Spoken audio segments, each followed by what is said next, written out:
ஆ, போறது தப்புன்னு நான் சொல்லல. நான் என்ன சொல்றேன்னா, நாங்க திரும்பி வர்ற வரைக்கும் யாராவது 2 பேராவது வீட்ல வெயிட் பண்ணியிருந்திருக்கலாம்.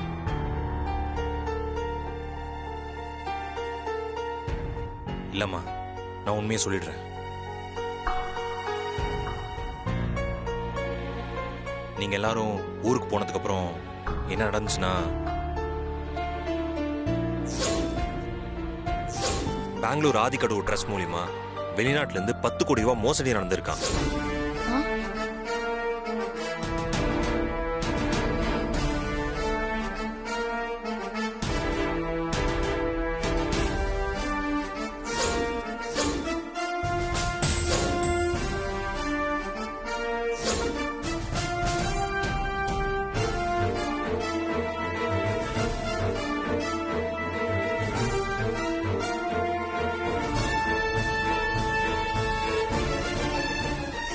பண மோசடி பண்ண அந்த பெங்களூர் ட்ரஸ்ட்ல அம்மாவோட பேர் மட்டும் இல்லடா, ஒர்க்கிங் பார்ட்னரா இன்னொருத்தர் பேரும் இருக்கீங்க பாரு.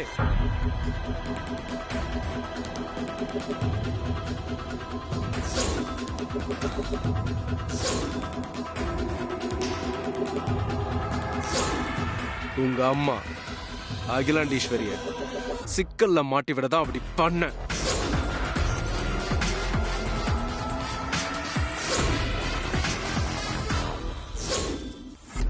அவன் தேடி இன்னும் கிடைக்காத வைரம் சொர்ணபுரி வைரம் மட்டும்தான் சார். நம்ம பரம்பரை நகையான சொர்ணபுரி நெக்லஸை யாருக்கும் தெரியாம எடுத்துக்கிட்டு ஐஸ்வர்யாவும் கூட்டிகிட்டு உடனே பெங்களூர் கிளம்பி வா.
பரவாயில்ல, நாம இல்லாத நேரத்துல நந்தினி நல்லாவே பிளான் பண்ணிருக்கோம். ஆனா வழக்கம் போல இவங்க தான் கெடுத்து குட்டிச்சோறாக்கியிருக்காங்க. நான் ஊருக்கு போகாம வீட்லயே இருந்திருக்கணும். எங்க என்னை விட்டு அதற. எத்தனை தடவை மன்னிச்சு விட்டாலும் அந்த நந்தினி திருந்தவே மாட்டாளா? ஏன் இப்படி திரும்ப திரும்ப தப்புக்கு மேல தப்பு பண்ணிக்கிட்டே போயிட்டு இருக்கா? ஹதி, அந்த மேத்தாவை போலீஸ்ல பிடிச்சு கொடுத்த மாதிரி நந்தினியையும் போலீஸ்ல பிடிச்சு கொடுத்துருக்கணும். மேத்தா வாக்குமூலம் கொடுக்காம நந்தினிய சட்டப்படி எதுவும் செய்ய முடியாதுப்பா. அதான் நேர்ல போய் அந்த நந்தினியை வார்ன் பண்ணிட்டு வந்திருக்கோம்.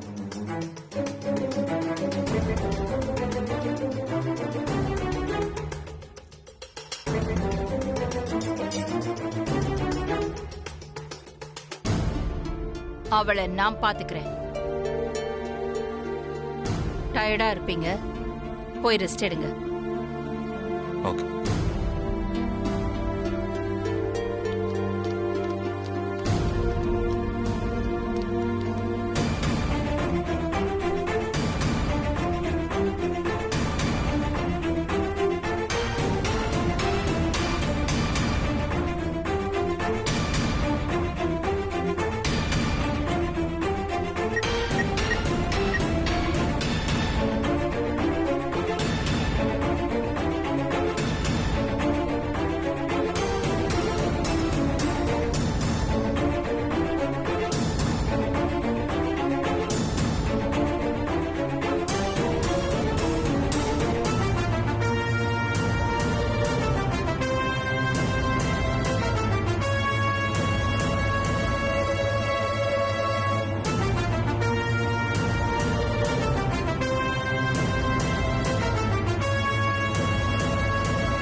அகிலாவை சந்தி சிரிக்க வைக்கிறதுக்கு நல்லாவே பிளான் போட்டிருக்கா.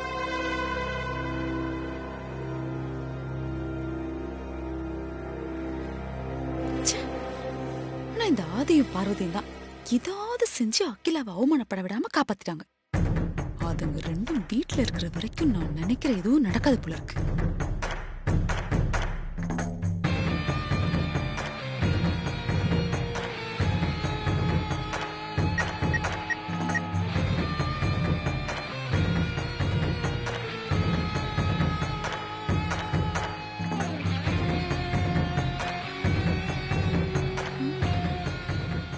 நந்தினி இவ்ளோ பெரிய வேலையை செஞ்சிருக்கா, ஆனா என்கிட்ட ஒரு வார்த்தை கூட சொல்லவே இல்லையே.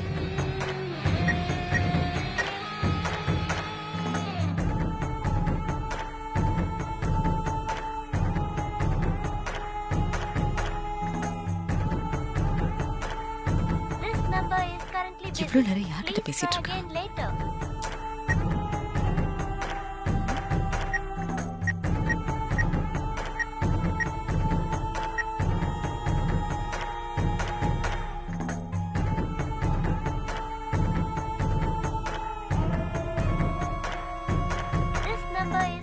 என்ன இவ இவ்ளோ நேரமா பேசிட்டு இருக்கா?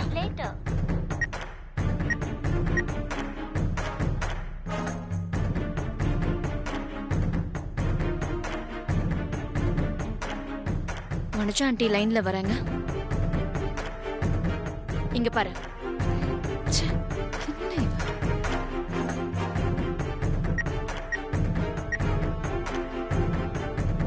ச்சே, யார்கிட்ட பேசிட்டு இருக்காளோ அவளே கூப்பிடட்டும். என்ன நான் சொன்னதெல்லாம் ஞாபகம் இருக்குல்ல? நானே உன்னை மறுபடியும் கூப்பிடுறேன். ம்.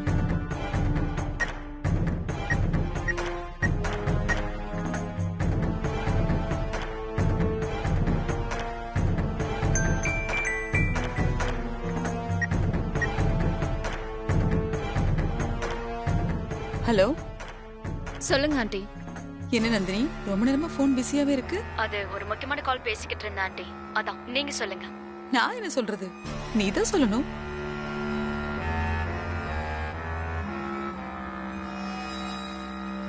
என்கிட்ட கூட சொல்லாம அகிலாவை அவமானப்படுத்துறதுக்கு மாஸ்டர் பிளான்லாம் போட்டிருக்க போல இருக்கு. சாரி ஆண்டி, ஒவ்வொரு தடவையும் சொல்லிட்டு செஞ்ச பிளான் எதுவுமே ஒர்க் அவுட் ஆகல. அதனால இந்த தடவை எல்லாமே சக்சஸ்ஃபுல்லா முடிச்சிட்டு உங்ககிட்ட இன்ஃபார்ம் பண்ணலாம்னு நினைச்சேன். அதுவும் கரெக்ட் தான். ரெஸ்ட் எடுக்கிறேன்னு கிராமத்துக்கு கிளம்பி போனா அகிலா, போனவ சும்மா இல்லாம என்னையும் கிளம்பிவான்னு சொல்லிட்டா. நானும் கிளம்பி கிராமத்துக்கு போயிட்டேன். எனக்கு இங்க நடந்த எதுவுமே தெரியாது நந்தினி. இன்னைக்கு தான் நாங்க 3 பேரும் ஊர்ல இருந்து வந்தோம். வந்து பார்த்தா வீட்ல ஆதி, பார்வதி, அருண், ஐஸ்வர்யா யாருமே இல்ல. அப்புறம் தான் வராங்க. எங்க போயிட்டு வரீங்கன்னு விசாரிச்சா அதுக்கப்புறம் தான் இந்த இன்கம் டாக்ஸ் விஷயத்தை பத்தி சொல்றாங்க. அந்த ஆதியும் பார்வதியும் ரொம்ப புத்திசாலித்தனமா பிளான் செஞ்சு என்னோட ஆளை போலீஸ்ல மாட்ட வச்சுட்டாங்க. இத நான் கொஞ்சம் கூட எதிர்பார்க்கல. பெங்களூர்ல இவங்களால என்ன பண்ண முடியும்னு நான் தப்பு கணக்கு போட்டுட்டேன். இந்த தப்பதான் நந்தினி நம்ம ரொம்ப நாளா பண்ணிட்டு இருக்கோம். நாம கஷ்டப்பட்டு போடுற எல்லா பிளானும் வீணா போறதுக்கு காரணம் இந்த ஆதியும் பார்வதியும் தானே. அவங்களுக்கு முதல்ல ஒரு முடிவு கட்டணும். அவங்கள ஒழிச்சு கட்டினாதான் அகிலாவை நிரந்தரமா ஒழிச்சு கட்ட முடியும். ஆதி, பார்வதி, அகிலாண்டேஸ்வரின்னு அத்தனை பேருக்குமே நான் ஒரு முடிவு கட்டுறேன். அகிலாண்டேஸ்வரி குடும்பத்துல நான் ஒருத்தரையும் விட மாட்டேன் ஆண்டி. எல்லாரையும் ஒழிச்சு கட்டுறேன். எல்லாரையும் ஒழிச்சு கட்டுறியா? என்ன சொல்ற நந்தினி? பயப்படாதீங்க ஆண்டி, உங்களை நான் எதுவும் பண்ண மாட்டேன். நீங்க என்னோட எதிரி இல்லல்ல.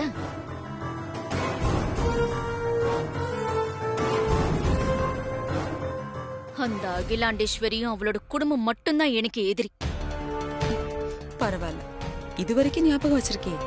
என்ன நந்தினி, அகிலாண்டேஸ்வரியை அழிக்கிறதுக்கு ஏதோ பிளான் வச்சிருக்கேன்னு சொன்னியே, அது என்ன பிளான்? என்ன தப்பா நினைச்சுக்காதீங்க ஆண்டி. என்னுடைய பிளான் எதையுமே இப்ப நான் உங்ககிட்ட சொல்ல போறதில்ல.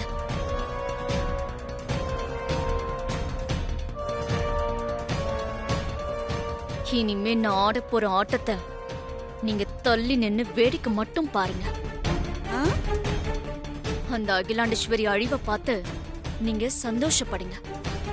அதனால என்ன? நமக்கு வேண்டியது அகிலாண்டேஸ்வரி அழியணும். யார் அழிச்சா என்ன? அதெல்லாம் பரவாயில்ல நந்தினி, நீ சக்சஸ்ஃபுல்லா காரியத்தை முடி.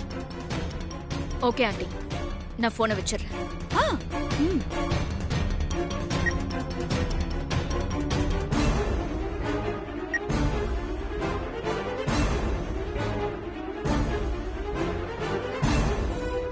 என்கிட்டயே சொல்லாம பிளான். அதான் பெருசா சொதப்பி வச்சிருக்கே. பண்ணுடி பாக்குறேன்.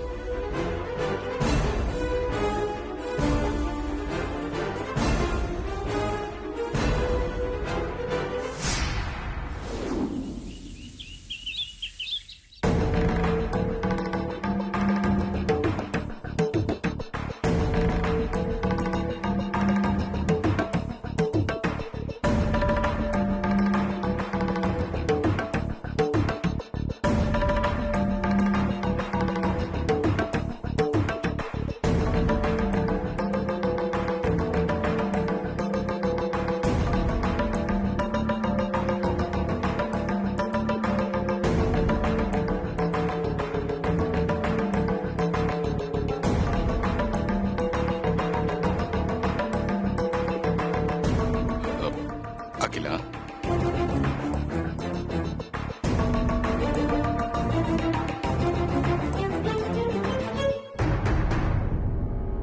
அகிலா,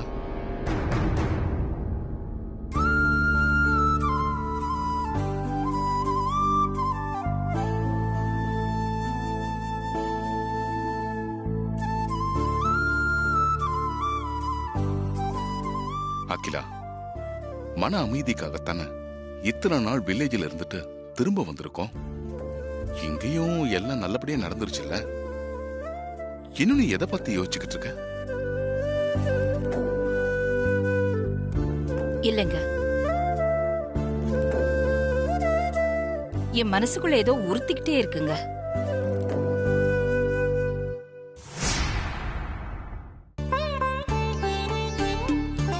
அன்னைக்கே நீங்க வற்புறுத்தி சொன்னீங்கல்ல, பரம்பரை வாழ் மேல சத்தியம் பண்ணி கொடுக்காதேன்னு. நான் தான் அந்த பழகின நட்புக்காக அவசரப்பட்டு அப்படி ஒரு சத்தியத்தை செஞ்சு கொடுத்துட்டேன். அதான் எல்லாம் முடிஞ்சு போச்சுல்ல, அத பத்தி எதுக்கு இன்னும் யோசிச்சுக்கிட்டு இருக்க?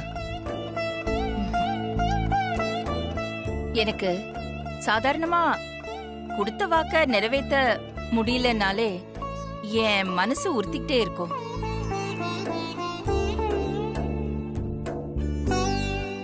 நான் என் பரம்பரை வாழ்மேல பண்ணி கொடுத்த சத்தியங்க, அத நிறைவேற்ற முடியாம போனது தெரியல, எனக்கு பாரமாவே இருந்துட்டே இருக்குங்க. அகிலா, சத்தியத்தை செஞ்சு கொடுக்கறவங்க மட்டும் நேர்மையா இருந்தா போதாது. சத்தியத்தை கேட்டு வாங்குறவங்க கிட்டயும் அதே நேர்மை இருக்கணும்.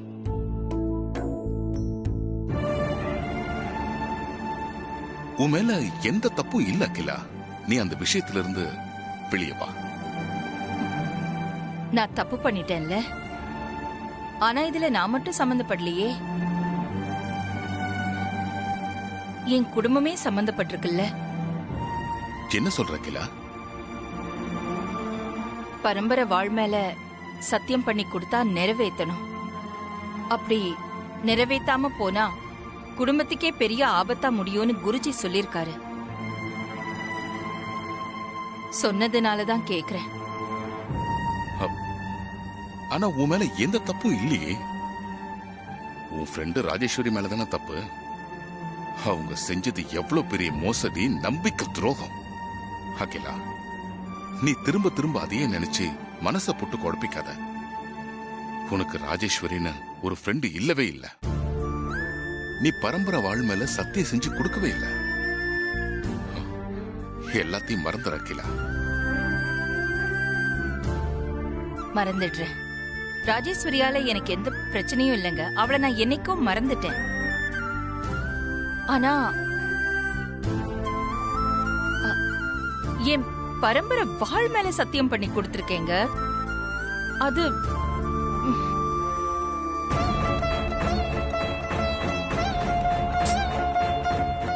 ஏதோ ஒண்ணு உறுத்திக்கிட்டே இருக்குங்க.